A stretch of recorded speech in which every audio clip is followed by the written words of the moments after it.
A lot of Republicans wanted Indiana Governor Mitch Daniels to run for president this year. Now, a lot of Republicans want Mitt Romney to choose Daniels as his running mate. Joining us from Indianapolis to talk about that and an economic recovery that seems to be stalling is Governor Daniels. And welcome back to Fox News Sunday, sir. Glad to be here. You finally endorsed Mitt Romney this week, but here's what you said in an interview with the Indianapolis Star. We're going to put it up on the screen. You have to campaign to govern, not just to win. Look at everything through the lens of folks who have yet to achieve. Romney doesn't talk that way. Question, is Romney out of touch with Americans who are struggling in this economy? No, I think he's much more in touch, honestly, than the president apparently will ever be. He's been out there. He's been roughed up in the primaries. He's been face-to-face with the really serious, lingering economic difficulties America faces. If anybody's, detached from the lives of real Americans, if anybody is disconnected from where jobs and wealth come from, it's our president. So what did you mean? If I may, though, sir, what did you mean when you said Romney doesn't talk that way? I'm just saying that he's got the right prescription for America. He's meeting the objective that I've hoped our party would meet of offering specific, positive, constructive remedies for our debt problem and our slow growth problem. As things go along, I just want to encourage him to express these very same principles more often from the standpoint of the young, the poor, those who have yet to start up the ladder of life. It's the very same principles, but aimed in a slightly different way, and I know he'll do that. The polls are pretty clear at this point that the horse race between Obama and Romney is very close, but they're also pretty clear that maybe perhaps because of the primary process and positions he took during the primaries, that Romney trails the president by significant margins among women, among Hispanics, among lower-income workers. How does he reach out to them? Again, I think simply by identifying with the very real problems they're facing. I don't think he'd want to trade problems with the president this fall. This economy is in a lousy shape. Everyone knows it. The only surprise to me is that anyone is surprised that it's still sputtering. And I don't see it. I hope I'm wrong, but I don't see it much better just a few months from now. And so Governor Romney, I believe, is already getting good marks for his superior point of view on the thing that bothers Americans most. It bothers everyone, all those groups you just mentioned, as much as anyone. And so he's got a great opening, I think, and I predict that he'll seize it. All right. I'm going to get to the economy in a moment, but I want to talk about some of these specific groups because, for instance, with Hispanics, and yes, of course, the economy is the overwhelming issue, but during the campaign, Romney said that he opposes the DREAM Act. He supports the Arizona crackdown on illegals. He said that illegals should self-deport. And a lot of Hispanics express concern about those positions. He can't just say, I didn't mean it. I don't think he has to at all. I think that, he has nothing he gives away nothing here with regard to the president, who's been, I believe, very duplicitous sometimes on this very same subject. But I think he's got to speak the language, honestly, not narrow broadcasting to narrowcasting, let's say, to individual groups, as much as the language of unity that talks about the issues that unite us all, the threats that menace us all, and try to bring Americans together. That quote you put up, Chris, the most important part to me is the notion of campaigning to govern, meaning try to assemble people who may disagree about other things, about the largest national challenges and objectives we have. Let's deal, and I know you're not going to particularly enjoy this, but let's deal with the question of you as a possible running mate for Romney. During the run-up to the primary campaign, you made it clear that your wife and your daughters were not especially enthused at the idea of you running for president. Would they feel differently about your running for vice president, which is a shorter and less intrusive campaign? Well, we haven't had the conversation, and I don't expect to have it. A lot went into that decision not to run, very specifically that I promised the people of my state 8 full years, and I like living up to that commitment, showing that it was real. So No, I don't. I think this is a hypothetical question that'll probably stay that way. All right, but let me ask you directly. If Romney asks you to be his running mate, will you accept?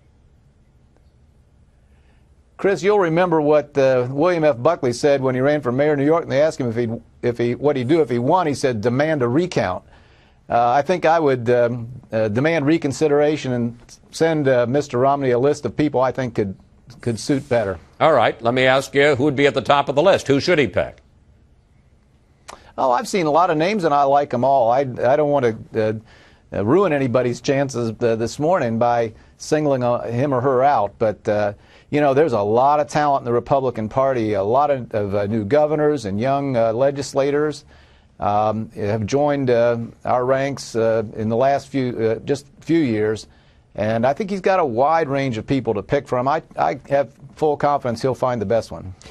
Let's turn to the economy, which you touched on earlier, and where it is right now. There seemed to be signs for the last few months that the economy and the recovery was picking up. More jobs were being created each month. The unemployment rate was steadily coming down. But now in the last month, there seems to be a sense from a variety of signs, that job creation, housing, that the recovery is stalling. What's your sense of where the national economy is now? That it's stalling, and it never really had much momentum.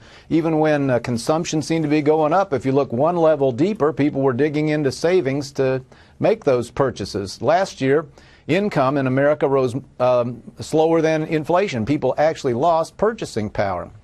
You know, our state happens to be one where the workforce is growing, but all around us there are states, Chris, where people have simply given up looking for work. Everyone now knows that if we had the same size workforce we had when this all started, unemployment, as reported, would be 11%, not 8.x. So, you know, this is still very tough slog in most of America. And honestly, I can't name one thing that this administration's done that hasn't leaned against jobs and against growth. So to that extent, to the extent national policy has an effect, it's not really a surprise. Well, let me pick up on that, though. What about the Obama argument that he inherited a mess from George W. Bush, and that if Romney gets into office and enacts the policies he's espousing, that he will simply return us to that mess? Governor Romney has endorsed Paul Ryan's budget. In principle, Ryan cuts tax rates for the rich without specifying which loopholes he would close. Ryan cuts non-defense discretionary spending by 19% in 2014, which the Obama campaign says would mean major cuts in Head Start, medical research, and health care for the poor. So how about the Obama argument? What Romney will do is give tax cuts to the rich and spending cuts to the poor and the middle class. First of all, the president did inherit a mess, but it's not the first time that's ever happened. He's done less with that mess than anyone else ever did. Ronald Reagan inherited a bigger one and had a roaring economy already by this stage. This is the weakest recovery, at least in the post-war period, if not ever, given the depth of the recession that we were in. With regard to how we get out of it, you can start by saying we couldn't do worse than the policy mix of this president: gigantic new spending, gigantic new taxes, a takeover of 18 or 19% of the economy in the Obamacare bill. Anything would be better than that. Now, with regard to the Ryan budget, it's certainly a much better starting point than what we have now. Yes, fill in the blanks. Yes, let's describe exactly where, or at least the extent to which, the tax loophole should be closed. But you know, the president, apparently nothing in his life has acquainted him with where jobs and wealth come from. He has no ear at all for the small businesses of this country. They're the ones in the receiving end of all his new taxes. And, you know, frankly, I guess he never is going to get it. Finally, Barack Obama won Indiana 4 years ago, the first time that any Democrat had won your state since Lyndon Johnson in 1964. What are the chances that Barack Obama can win Indiana again this November? Slim and none. I want to give credit to a very savvy strategy in 2008. They were in a very competitive primary here, spent a lot of time and money, had a running head start, saw an opportunity and capitalized on it. But it will take a massive change, I believe, in the view of Hoosiers for him to repeat that this year. the kind of policies he's pursued have been very, very hard on people out here in the middle of the country. And my fellow citizens seem to see that. Every indication I've seen says they are very open to change and a new direction in favor of more limited government and a more pro-growth economic policy. So you think that Indiana is basically locked up pretty tight for Mitt Romney in November? I think you got to go earn it, of course, and I hope he will do that. But you asked me what the president's chances are, and I think I'm on firm ground saying they're not too good. Governor Daniels, we're going to have to leave it there. Thank you so much, as always, for talking with us, and please come back, sir. I'd like that.